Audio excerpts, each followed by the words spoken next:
नमस्कार बच्चों, स्वागत है आप सभी का। मैं उमा शंकर आप सभी का हार्दिक स्वागत करता हूं। आप लोगों के रिकमेंडेशन पे मैं टीयूटी यूजी 2026 का प्लान लेकर आया हूं। आज इसके बारे में हम सब कुछ जानेंगे कि क्या होता है, कौन कौन बच्चे इसका पेपर दे सकते हैं और इस पेपर के क्या लाभ हैं, कि कौन कौन से सब्जेक्ट में आप लोग फॉर्म भर सकते हैं। सबसे पहले हम लोग जानते हैं जो सीयूईटी का मतलब क्या होता है। इसका मतलब होता है common university entrance test. Common university entrance test. Common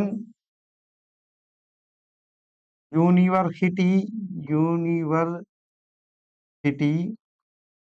entrance test.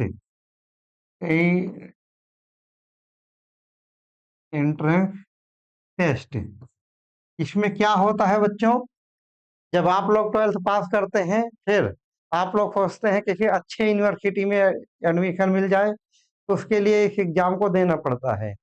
और ये एग्जाम में कुल 37 विषय शामिल किए जाते हैं। टोटल सब्जेक्ट जो है इसमें, टोटल सब्जेक्ट वो होते हैं 37। 37 में 13 सब्जेक्ट जो होंगे आपके वो लैंग्वेज के होंगे। लैंग्वेज लैंग्वेज यानी कि आप लोग लैंग्वेज जानते हैं, हिंदी, इंग्लिश, उड़िया, पंजाबी, मद्रासी, गुजराती, बहुत सारी लैंग्वेज हैं।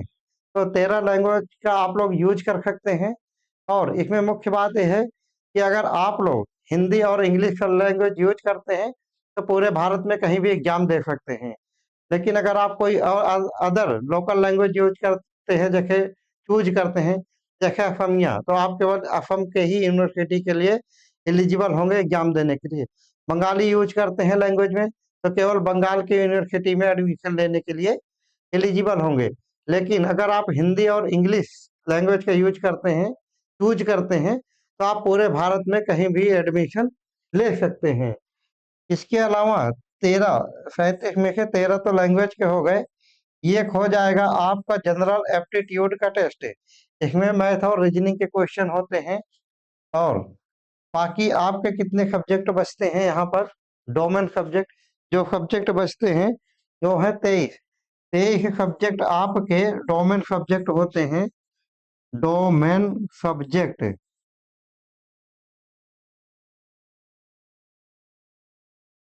डोमेन सब्जेक्ट ये डोमेन सब्जेक्ट जैसे हिस्ट्री हो गई, पॉलिटी हो गई, ज्योग्राफी हो गई, मैथ हो गया, रीजनिंग हो गया। ये सारे आपके डोमेन सब्जेक्ट होते हैं कि आपको उनमें से उसी में से आप जो है कोई सब्जेक्ट चूज कर सकते हैं जो आप लोगों को पढ़ना है और जो आप लोग 12th से पढ़कर आए हो। ऐसा नहीं है कि आप लोगों ने 12th में साइंस लिया है तो यहाँ पर चुन तो सकते हो, कोई सा भी सब्जेक्ट चुन सकते हो। लेकिन अगर आप साइंस डोमेन के सब्जेक्ट चुनोगे तो आपको पांचों सब्जेक्ट साइंस डोमेन के ही चुनने पड़ेंगे। अगर आप आर्ट साइड के सब्जेक्ट चुनते हो तो आपको पांचों सब्जेक्ट आर्ट साइड के चुनने पड़ेंगे। आप लोग इसमें मैक्सिमम मैक्सिमम आप लोग इसमें 5 सब्जेक्ट को ही चुन सकते हो।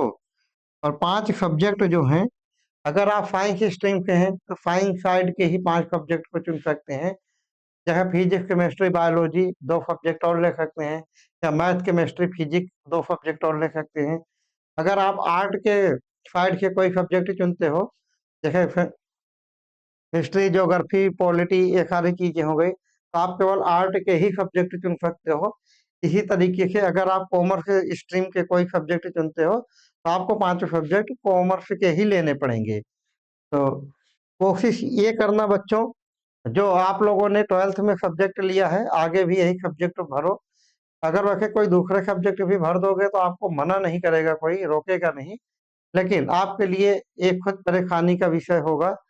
तो साथियों, इसका फॉर्म, इसकी जो अगर एज की बात करें, इसकी फॉर्म भरने की एज क्या है, तो इसकी मिनिमम एज जो है 17 साल है। मैक्सिमम एज कुछ नहीं है, आप किसी भी एज के बच्चे हो, बस खाली 17 साल के ऊपर के हो तो आप ये वाले एग्जाम पे पार्टिसिपेट कर सकते हो, बैठ सकते हो और अपनी मनचाही यूनिवर्सिटी, जैसे दिल्ली यूनिवर्सिटी हो गई, जवाहरलाल यूनिवर्सिटी हो गई, बनारस यूनिवर्सिटी हो गई, आप ऐसे अच्छी यूनिवर्सिटीज में अपना एडमिशन ले सकते हो। और इसका फॉर्म कब निकलेगा बच्चों? इसका फॉर्म फरवरी एंड से मार्च फर्स्ट वीक फरवरी का जो लास्ट वीक होगा या मार्च का जो फर्स्ट वीक होगा जब इसका फॉर्म निकलेगा, और इसका एग्जाम मई से जून के बीच में होगा। तो साथियों, आज की जानकारी यहीं तक साझा करनी थी। कल फिर मिलते हैं। और ये वाला कोर्स सारा हमारे टेलीग्राम चैनल पर उपलब्ध होगा। और कुछ अच्छी क्वालिटी का और भी कोर्स चाहिए तो हमारे ऐप में आपको कोर्स मिल जाएगा, बहुत ही नॉमिनल रेंज में मिलेगा, आप सब लोग अफोर्ड कर सकते हो। उसका लिंक हमारे डिस्क्रिप्शन बॉक्स में रहेगा। कल फिर मिलेंगे बच्चों। जय हिंद।